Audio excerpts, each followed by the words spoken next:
एक बार महात्मा बुद्ध अपने शिष्य आनंद को कुछ उपदेश दे रहे थे। तभी आनंद महात्मा बुद्ध से कहता है, हे बुद्ध, आखिर ये सत्य क्या है और हम जिसे असत्य कहते हैं वह क्या है? तभी महात्मा बुद्ध ने आनंद से कहा, भंते, जो तुम्हें मैं दे रहा हूँ यह सत्य है और जो मैं तुम्हें नहीं दे रहा हूँ वो असत्य है। यदि आप महात्मा बुद्ध के विश्वासी हैं तो इन दिव्य उपदेशों को ध्यान से सुने, कुछ नया सीखने को मिलेगा। और इस वीडियो को पूरा अंत तक देखें, वरना बाद में बहुत पछताना पड़ेगा। आनंद महात्मा बुद्ध से कहता है, हे बुद्ध, मुझे आपकी बात समझ नहीं आई, आखिर आप क्या कहना चाहते हैं? तभी महात्मा बुद्ध आनंद से कहते हैं, भंते, आज अभी जो मैं तुम्हें ज्ञान दे रहा हूँ यही सत्य है, जो वर्तमान में भूतकाल एक स्मृति है, एक याद है, और ये केवल याद ही बनकर रह जाता है और ये कोई सत्य नहीं है, ना ही वह जीवन बचा है। भविष्य काल जिसकी हम कल्पना करते रहते हैं वह केवल एक कल्पना मात्र ही है। वहाँ अपनी कल्पना में जैसा तुम चाहो वैसा अपना जीवन बना सकते हो, परंतु वहाँ तुम्हें कुछ मिलता नहीं है। किंतु जहाँ तुम्हें सब कुछ मिल रहा है वो आज और अभी है, इसी क्षण है, और यही जीवन है और यही परम सत्य है। परंतु हम में से अधिकांश लोग इस क्षण में कभी नहीं जीते। या तो वह भूतकाल की स्मृतियों में रहते हैं या फिर भविष्य की कल्पनाओं में डूबे रहते हैं, और इसी वजह से वो अपना जीवन यूं ही व्यर्थ कर देते हैं। वह कभी अपना जीवन जी ही नहीं पाते, और यही हमारे जीवन का एक कड़वा सत्य है। तभी आनंद महात्मा बुद्ध से कहता है, हे बुद्ध, मैं उनकी कुछ बातों को तो समझ गया, लेकिन कुछ बातें अभी मुझे समझ नहीं आ रही। क्या मुझे इसे और भी साफ और स्पष्ट तौर पर समझा सकते हैं? तभी महात्मा बुद्ध आनंद से कहते हैं, ठीक है, मैं तुम्हें एक कहानी सुनाता हूँ। इस कहानी को ध्यानपूर्वक सुनना, उसे समझने का प्रयास करना। तुम्हारे मन में जो भी प्रश्न है, इस कहानी के जरिए तुम्हें उन सभी प्रश्नों के उत्तर मिल जाएंगे। बहुत समय पहले की बात है, एक छोटा सा राज्य था। उस राज्य में एक व्यक्ति रहता था। उसने अपने जीवन में जो कुछ चाहा उसने वह सब कुछ कमाया। जब से धन चाहा तो उसने धन कमाया, जब उसने प्यार चाहा तो उसने प्रेम कमाया। वो जो कुछ चाहता था उसने वह सब कुछ पा लिया। मान, सम्मान, पद, प्रतिष्ठा, सबके पीछे वह दौड़ता रहा और उसने सभी को प्राप्त कर लिया। और देखते ही देखते उसे अपनी कामयाबी पर अहंकार होने लगा। उसे खुद पर यह गर्व था कि उसने जो कुछ चाहा उसने वो सब कुछ पाया। और यही बातें वह सभी के सामने बोलते थकता नहीं था। वो अपनी कामयाबी के, अपनी सफलता के किस्से लोगों को सुनाया करता था। वह खुद अपने मुंह से अपनी प्रशंसा करता, अपनी तारीफ करता। ऐसे ही एक दिन वह कुछ लोगों के बीच खड़ा होकर अपनी तारीफ कर रहा था, अपनी प्रशंसा कर रहा था, और लोग भी उसकी प्रशंसा सुनकर बड़े प्रसन्न हो रहे थे। बीबी उसकी प्रशंसा कर रहे थे। तभी वह कहता है, मैंने जो कुछ चाहा वह मैंने सब कुछ पाया। मेरे पास आज सब कुछ है, मुझे किसी चीज़ की कोई कमी नहीं। इस दुनिया में मेरे जैसा और कोई नहीं है। ऐसा कुछ नहीं है जो मैं नहीं पा सकता। मैं जो कुछ भी चाहता हूँ वो सब कुछ पा सकता हूँ, और मैं वो पाकर ही रहता हूँ। तभी उन व्यक्तियों में एक ऐसा व्यक्ति बैठा था जो उस व्यक्ति की बात से सहमत नहीं था। वह उठ खड़ा हुआ और उसने उस व्यक्ति से कहा, मित्र, मुझे भी कुछ ऐसा ही लगता था, पर मेरा ये अहंकार पल भर में टूट गया। मैं जो कुछ चाहता था वह सब मैं पा चुका था। मैंने सब कमा लिया था। मेरे पास किसी चीज़ की कोई कमी नहीं थी। मुझे लगने लगा था कि मैं ही सर्वश्रेष्ठ हूँ और मैं ही मालिक हूँ। लेकिन एक दिन मुझे मौत के दर्शन हुए और मेरा सारा भ्रम टूट कर बिखर गया। उस वक्त मुझे एहसास हुआ कि मैं तो कंगाल हूँ, मेरे पास कुछ नहीं है। मैंने अपने जीवन में अब तक कुछ नहीं कमाया। मैंने जो कुछ किया वह सब तो मेरा स्वार्थ था। मैंने तो अपना जीवन आज तक जिया ही नहीं। जब मौत सामने आती है तो सारे भ्रम टूट जाते हैं। इतना कहकर वह जोर जोर से हंसने लगा, और हंसता हुआ वो अपनी राह पर आगे बढ़ गया। उस व्यक्ति की बात सुनकर उस दूसरे व्यक्ति का मन विचलित होने लगा। उसके मन में घबराहट पैदा होने लगी। अब उसे भी मृत्यु से डर लगने लगा था। उसने मित्र से बचने के उपाय खोजने शुरू किए। मृत्यु के भय के कारण उसने अपने चारों तरफ अपने अंगरक्षकों का एक घेरा सा बना लिया, ताकि कोई उस तक पहुंचा सके, ताकि कोई उसे मृत के घाट न उतार सके। कुछ दिनों तक सब कुछ अच्छा चल रहा था, लेकिन तभी एक दिन उस राज्य के राजा की मृत्यु हो गई। किसी ने उस राज्य के राजा की हत्या कर दी थी। जब ये बात उस व्यक्ति को पता चली तो वह बड़ा भयभीत हो गया। वो बड़ा आश्चर्यचकित हो गया। उसे समझ नहीं आ रहा था, क्योंकि इतने बड़े राजमहल में इतनी सारी सुख सुविधाएं, इतने सैनिकों के बीच में आखिर कैसे किसी ने राजा की हत्या कर दी। जब राजा के शरीर को शमशान घाट ले जाया गया तो वह व्यक्ति भी अपने अंगरक्षकों के साथ वहां पर जा पहुंचा। राजा की चिता तैयार की गई और उसे अग्नि दे दी गई।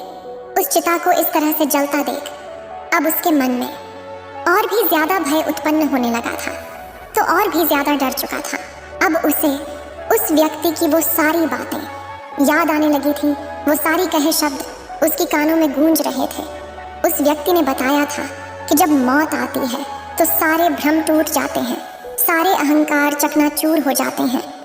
तभी उस व्यक्ति के मन में एक और ख्याल आया, ये जो व्यक्ति जल रहा है, ये व्यक्ति भी कभी अपने आप को एक राजा कहा करता था। आज मौत ने इसका विभ्रम तोड़ दिया। तभी वहां पर कुछ लोग आपस में बातें कर रहे थे। वे कह रहे थे कि इतने सारे अंग रक्षक थे, कितनी सेना थी, कितने सैनिक थे। महल के चारों तरफ कड़ी से कड़ी निगरानी रखी गई थी, लेकिन फिर भी न जाने कौन और कहां से आकर राजा की हत्या कर गया। ऐसा लगता है कि मानो ये उनके आसपास रहने वालों का ही काम है। जब उस व्यक्ति ने ये बातें सुनी तो वो और भी ज्यादा भयभीत हो गया और भी ज्यादा डर गया। उसे भी अपने अंगरक्षकों से डर लगने लगा था।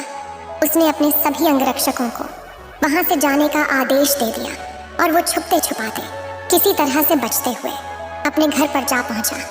लेकिन अब उसे एक पल के लिए चैन नहीं था। वो पल पल मरा जा रहा था। वह इतना भयभीत हो चुका था कि उसे हर जगह अपनी मृत्यु भी नजर आ रही थी। यहाँ तक कि जब वो सोता था तभी उसे सपने में अपनी मृत्यु भी नजर आने लगी थी। वह किसी को शक की नजर से देखने लगा था।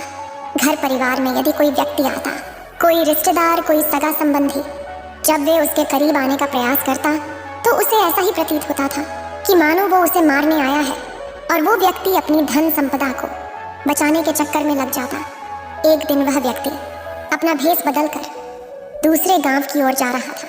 तभी अचानक उसके पैरों में एक कील चुभ गई और वो आंखें बंद करके जोर जोर से चिल्लाने लगा, मुझे मत मारो, मुझे मत मारो, मुझे छोड़ दो, मुझे जाने दो, मैंने तुम्हारा क्या बिगाड़ा है, बचाओ, कोई है यहाँ पर, मेरी जान बचाओ। तभी उसी मार्ग पर एक बौद्ध भिक्षु और उनके शिष्य उसी दूसरे गांव की ओर जा रहे थे।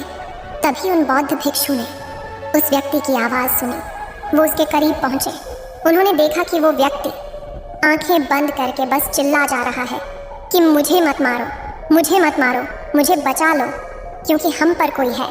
तभी उन बहुत भिक्षुओं ने उसके पैर को पकड़कर उसके पैर से वह कील निकाल दी और कहा, भनते आंखें खोलो, यहाँ कोई नहीं है और इसे तुम्हारी जान को कोई खतरा नहीं, ये तो एक छोटी सी कील मात्र है। उन बौद्ध भिक्षु को देखकर वह व्यक्ति उनके चरणों में गिर पड़ा और उसे कहने लगा, हे गुरुदेव, मुझे बचा लीजिए, मैं मरना नहीं चाहता।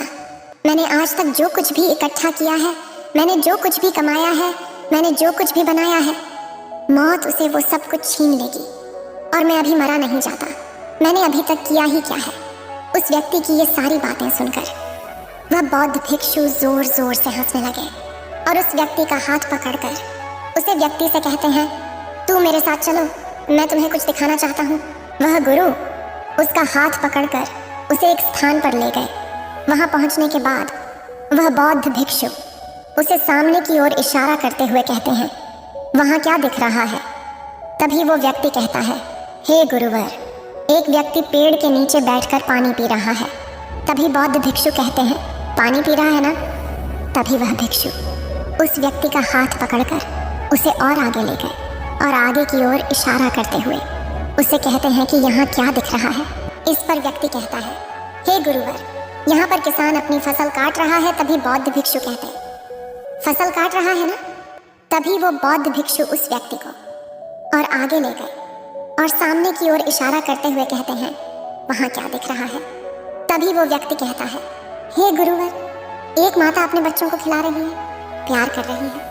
तभी बौद्ध भिक्षु उस व्यक्ति से कहते हैं, प्यार कर रही है ना? इतना कहकर वह बौद्ध भिक्षु उस व्यक्ति को शमशान घाट की तरफ ले गए। वहां पर एक व्यक्ति मृत्युशैया पर लेटा हुआ था और उसकी ओर इशारा करते हुए तो बौद्ध भिक्षु उस व्यक्ति से कहते हैं, वहां क्या दिख रहा है? इसे कहते हैं वहां क्या दिख रहा है? इस पर वो व्यक्ति कहता है, हे गुरुवर, कि एक मृत व्यक्ति है और ये तो मैं शैया पर लेटा है, ये कुछ नहीं कर रहा। तभी वह बौद्ध भिक्षु उस व्यक्ति से कहते हैं, क्या वो कुछ कर रहा है? तभी वह व्यक्ति कहता है, नहीं गुरुवार, वो कुछ नहीं कर रहा। तभी बौद्ध भिक्षु उसमें से कहते हैं, कुछ नहीं कर रहा है ना? तभी वो व्यक्ति उस बौद्ध भिक्षु से कहता है, हे गुरुदेव, आखिर आप कहना क्या चाहते हैं? आप मुझे क्या समझाना चाहते हैं? मैं आपकी बात समझ नहीं पा रहा। तभी वह बौद्ध भिक्षु उस व्यक्ति से कहते हैं, भंते, जो तुम जीवन जी रहे हो, ये जीवन आज है, अभी है, इसी पल है। और जो व्यक्ति केवल अपनी मृत्यु का इंतजार करता रहता है और अपने जीवन में कुछ नहीं करता, वह तो मरे हुए के समान ही है, भले ही वो जीवित है, लेकिन वह मुर्दे के बराबर ही है। जिस प्रकार तुम खुद जी रहे हो, तुम अपने जीवन पर ध्यान दो। जिस प्रकार तुम मृत्यु के भय से कांप रहे हो, मृत्यु के भय से डरे हुए हो, जो मृत्यु कब आएगी इसका तुम्हें ज्ञान तक नहीं, उस मृत्यु को लेकर तुम आज से ही चिंता में हो, भयभीत हो और डर रहे हो। इसी कारण वो तुम्हारे जीवन में पहले से ही है और तुम मुर्दा हो चुके हो। तुम केवल एक चलती फिरती लाश बन चुके हो। तुम अपना जीवन नहीं जी रहे। जैसा मैंने तुम्हें दिखाया, हर व्यक्ति कुछ ना कुछ कर रहा है और तुमने भी ये साफ साफ देखा। पर जब मैं तुम्हें उस मृत शरीर के पास ले गया तो तुमने खुद ही कहा कि वो कुछ नहीं कर रहा, और तुम भी उस मृत शरीर की तरह ही अपने जीवन में कुछ नहीं कर रहे, केवल मृत्यु के डर से भयभीत हो और उससे बचने के तरह तरह के उपाय ढूंढ रहे हो, उसे भाग रहे हो। क्या तुम्हें ऐसा नहीं लगता कि मृत्यु आने से पहले ही तो मर चुके हो? इस पर वे कहता है, हे गुरुवर, आप कैसी बातें कर रहे हैं? मैं तो अभी जीवित हूँ, आपके सामने खड़ा हूँ, क्या नहीं देख पा रहे? तभी वह बौद्ध भिक्षु उसे व्यक्ति से कहते हैं, इसका अर्थ मृत्यु अभी और आज में नहीं है, वो हमेशा कल में होती है। और तुम आज नहीं मरोगे, कल मरोगे, और कल कभी नहीं आता, हमेशा आज ही आता है। और जब तक तुम अपना जीवन जी रहे हो, तब तक आज ही आएगा और आज ही आता चला जाएगा, लेकिन कल कभी नहीं आएगा। और जब तुम जीवित ही नहीं रहोगे तो कल का क्या मतलब? कल क्या होगा? किसे क्या फर्क पड़ने वाला है? यानी तब भी कल में आने वाली जो मृत्यु है वह नहीं आएगी। जब तक तुम जीवित रहोगे, आज में रहोगे, और जो आज में रहेगा वो अपनी हर चीज का उपभोग कर सकता है। आगे वो बौद्ध भिक्षु उस व्यक्ति से कहते हैं, जब एक बच्चा जन्म लेता है तो क्या वह कल में जन्म लेता है? इस पर व्यक्ति कहता है, हे गुरुवर, एक बच्चा तो आज ही में जन्म लेता है। तब वह बौद्ध भिक्षुक कहते हैं, तो इसका अर्थ क्या हुआ कि जीवन आज में ही है। हमारा जीवन, हमारा हर एक पल, हर एक क्षण ना तो कल में था और ना कल में होगा। हम जो कुछ जी रहे हैं वो आज है, अभी है, इसी वक्त है। इसलिए यह सोचकर खुश हो जाओ कि तुम आज नहीं मरने वाले और कल तो कभी आएगा ही नहीं। इस पर वह व्यक्ति उन बौद्ध भिक्षु से कहता है, हे गुरुवर, तो इसका अर्थ क्या हुआ? क्या जो मैंने कुछ इकट्ठा किया है, जो धन संपदा मैंने जोड़ी है, ये सब कुछ व्यर्थ हो जाएगा?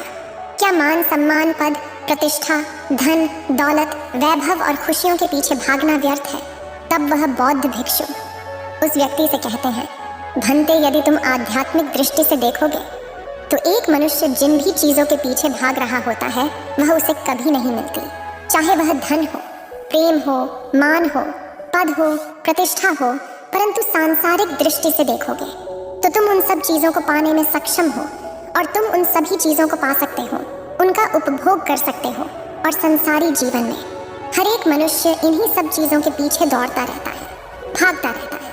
वह इन सब चीजों को पाने के पीछे पागल है। तुम आज उन चीजों को पाने में अपनी सारी ऊर्जा लगा दोगे और उसे तुम पाने में सफल भी हो जाओगे, किंतु अंतिम समय पर तुम्हें एहसास होगा कि तुमने जो कुछ भी इकट्ठा किया है, जो कुछ भी कमाया है, जो कुछ भी तुमने जोड़ा है, वह सब व्यर्थ है।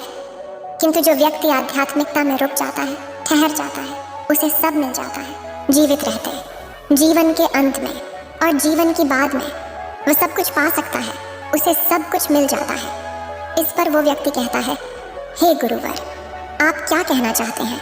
क्या मेरे पास धन नहीं है? क्या मेरे पास दौलत नहीं है? क्या मेरे पास वह सारी सब सुविधाएं नहीं है? आज भी लोग मेरा मान करते हैं, मेरा सम्मान करते हैं। मैं आज ऊंचे ओहदे पर हूँ, तो क्या वह सब मुझे नहीं मिला? इस पर वह बौद्ध भिक्षु उस व्यक्ति से कहते हैं, भंते जरा ध्यान से सोचो, जरा ठहर कर ये सोचने का प्रयास करो। यदि कोई व्यक्ति जिसके पास पहले से ही धन दौलत है, जिसके पास पहले से ही मान सम्मान पद प्रतिष्ठा है, क्या वो उसके पीछे भागने का प्रयास करता है? नहीं, लेकिन हम हमेशा उसके पीछे भागते ही रहते हैं। तो इसका क्या हुआ? क्या वो हमें मिल चुका है? नहीं, इसका अर्थ यही है कि वो तुम्हें अब तक नहीं मिला। इसी कारण तुम उसके पीछे अब तक भाग रहे हो। जरा तुम एक पल के लिए ये सोचो, क्या तुम अभी और धन कमाने के पीछे नहीं भाग रहे? क्या तुम प्रेम पाने के पीछे नहीं भाग रहे? क्या तुम मान सम्मान पद प्रतिष्ठा के पीछे नहीं भाग रहे? इसका अर्थ यही है कि तुमने अब तक ना तो धन कमाया है, ना ही कोई दौलत, ना ही कोई प्रेम, ना ही कोई मान सम्मान, ना ही कोई पद प्रतिष्ठा। तुम तो अब भी उन्हें पाने का प्रयास कर रहे हो और उन्हीं के पीछे भाग रहे हो। एक पल के लिए ये भी सोच कर देखो, क्या हर एक मनुष्य अपने जीवन के अंतिम समय तक इन सब के पीछे नहीं भागता रहता? क्या इससे तुम्हें ये नहीं समझ में आता कि जो कुछ भी तुमने पाने का प्रयास किया था, जिसके पीछे भी तुम भाग रहे थे, जो भी तुम पाना चाहते थे, वह तुम्हें अब तक नहीं मिला। मंजिल अभी बहुत दूर है। इसलिए मैं तुमसे कह रहा हूँ कि जो दौड़ रहा है उसे कभी वह नहीं मिलता, इसके पीछे वो भाग रहा है जिसके पीछे वो दौड़ रहा है। किंतु जो मनुष्य समय पर रुक जाता है, समय पर अपने आप को रोक लेता है, ठहर कर ये सोचता है कि उसने क्या पाया है और वो किस चीज के पीछे भाग रहा है, तो उसे सब कुछ मिल जाता है। जो कुछ वह चाहता है वो सब कुछ हासिल कर पाता है। तभी वो व्यक्ति उन बौद्ध भिक्षु से कहता है, हे गुरुवर, मैं आध्यात्मिकता के बारे में कुछ नहीं जानता, पर मैं अपने जीवन को सुखी और संतुष्टि से जीना चाहता हूँ। मुझे कैसा जीवन जीना चाहिए जिससे मैं इस दौड़ में शामिल होने से बच जाऊं और मुझे वो सभी मिल जाए जो मैं चाहता हूँ।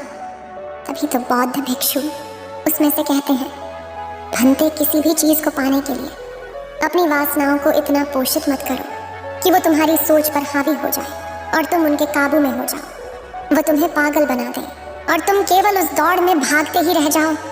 तुम्हें इस चीज का ध्यान तक न रहे कि तुम सही कर रहे हो या गलत। इसलिए अपने आप को मध्य में स्थित रखो। कोई भी चीज ना तो तुम्हारे पास अत्यधिक ज्यादा हो और ना ही अत्यधिक कम। सुख में ना अधिक सुख हो, ना ही दुख में अधिक दुख हो। प्रेम के पीछे मत भागो, ये भागने की चीज नहीं है, इसे खुद आने दो। हम में से हर एक मनुष्य मान सम्मान और पद प्रतिष्ठा के पीछे भागता रहता है, लेकिन इनके पीछे ललायत मत रहो, बल्कि ऐसे कर्म करो जिससे लोग तुम्हारा खुद ब खुद मान करें, सम्मान करें, तुम्हें उस पद पर खुद ही बैठा दें, तुम्हें बिना मांगे। वो मान सम्मान पद प्रतिष्ठा खुद ब खुद मिल जाएगी। अपनी पद और अपनी प्रतिष्ठा का अपने लिए नहीं बल्कि लोगों की सहायता के लिए इस्तेमाल करो। अपने जीवन को कुछ इस प्रकार जियो कि यहाँ पर सब कुछ तुम्हारा ही है और तुम सबकी हो। जीवन भरपूर हो जाएगा, जीवन आनंदमय हो जाएगा और तुम अपने जीवन को भरपूर तरह से जी भी पाओगे। किसी से डरने की तुम्हें कोई आवश्यकता नहीं। हमेशा खुश रहो, मस्त रहो और अपने जीवन को भरपूर तरीके से जियो। उन बौद्ध भिक्षु की ये बात सुनकर उस व्यक्ति को अपनी गलती का एहसास हो चुका था। वो ये समझ चुका था कि वो बौद्ध भिक्षु उसे क्या कहना चाहते हैं। तब उसके मन और उसके दिमाग से मृत्यु का भय पूरी तरह से निकल चुका था, क्योंकि वह समझ चुका था कि मृत्यु आज में भी नहीं है, वह तो कल में है और कल कभी नहीं आता। और जब तक वो जीवित है वो तो आज में ही जिएगा। उसने खुद की प्रशंसा करनी बंद कर दी। उसकी बात से उसे और भी ज्यादा मेहनत करनी शुरू कर दी। वो और भी ज्यादा धन कमाने लगा, लेकिन अपने लिए नहीं बल्कि लोगों की सहायता के लिए, लोगों की मदद के लिए। वो जीतने लोगों की भी मदद कर सकता था। वो उन सब की मदद जरूर करता, जिस कारण उसे धन मिला, मान मिला, सम्मान मिला, पद और प्रतिष्ठा भी मिली। लोगों ने उसे इतना प्रेम दिया कि जितना वह यदि खुद प्रेम के पीछे भागता रहता तो उसे कभी नहीं मिल पाता। तब उसे सच्चे प्रेम का एहसास हुआ। वो अपने जीवन में जितनी भी चीज़ों का उपभोग कर सकता था उसने उनका उपयोग किया और अपने जीवन को भरपूर तरीके से जिया। लेकिन एक दिन उसे पता चला कि वो मृत्यु को प्राप्त हो चुका है, परंतु ये बात उसे अब तक पता नहीं थी कि वह मर चुका है। और वास्तविकता तो यही है कि कभी भी हमें अपनी मृत्यु का एहसास नहीं हो पाता। इसलिए जीवन आज में है, अभी है और इसी पल है। यदि आप इसे आज नहीं जिएंगे तो ये आपको दोबारा नहीं मिलेगा। इसीलिए अपने जीवन को भरपूर तरह जियो, खुशी से जियो, मस्त होकर जियो, क्योंकि ये जीवन बहुत कीमती है और आपको ये जीवन एक बार ही मिला है। इसे यूं ही व्यर्थ न करें, इसका उपयोग करें।